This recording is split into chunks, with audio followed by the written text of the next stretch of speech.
राजस्थान में होली जब मनाते हैं तो होली के 10-15 दिन पहले से ही जो लड़कियां होती हैं वो गोबर से ऐसे गोल गोल, जिनको राजस्थान में बोलते हैं बड़कुले, वो बनाती हैं।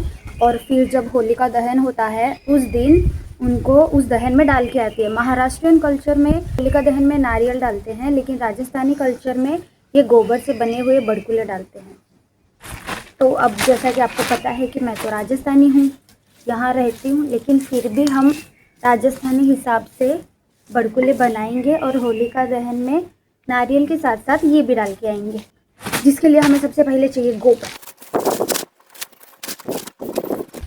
अरे बाप रे, बहुत स्ट्रॉन्ग स्मेल है इसका, लेकिन हम फेस्टिव के लिए करें इसलिए हमें नहीं बोलना है। इनको हम इधर ऊपर रख देंगे ताकि ये सूख जाएंगे। हमें ये कल चाहिए होंगे क्योंकि होली है कल।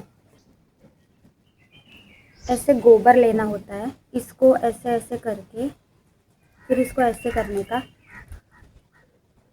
इसके बीच में एक होल हमें ऐसे डाल देना है ताकि इसमें हम बाद में रस्सी डालने वाले हैं और इसकी माला बनाने वाले हैं। तो ये कुछ ऐसा बन गया, इसको हम यहाँ पे रख देते हैं। ये जब ड्राई हो जाएगा, सूख जाएगा, तो ये उठाने में इसको आसानी होगी।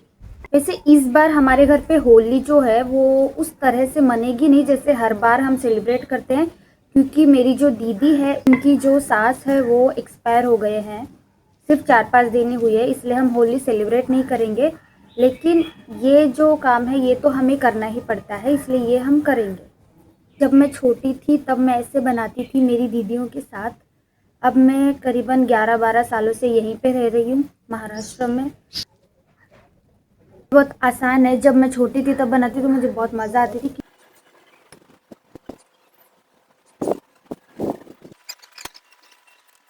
आई थिंक इसकी एक छोटी माला हो जाएगी, तो ये वाला काम तो डन हो गया। ड्राई होंगे फिर इनको उठा के हम इस दीवार पे यहाँ पे रख देंगे।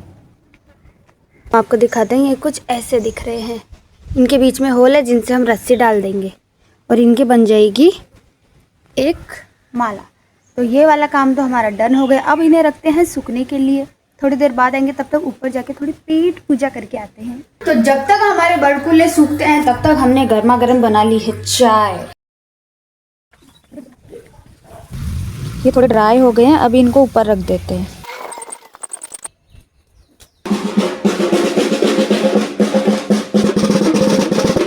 तो ये थी बच्चा पार्टी की टोली होली के टाइम पे। यहाँ पे ऐसे इस लड़के ने जो गेटअप किया है उसको बोलते हैं रंकासुर। तो उसका गेटअप इसने किया है जो राक्षस था जिसका दहन होता है होलिका में, तो ये गेटअप बनता है और सबको डराता है।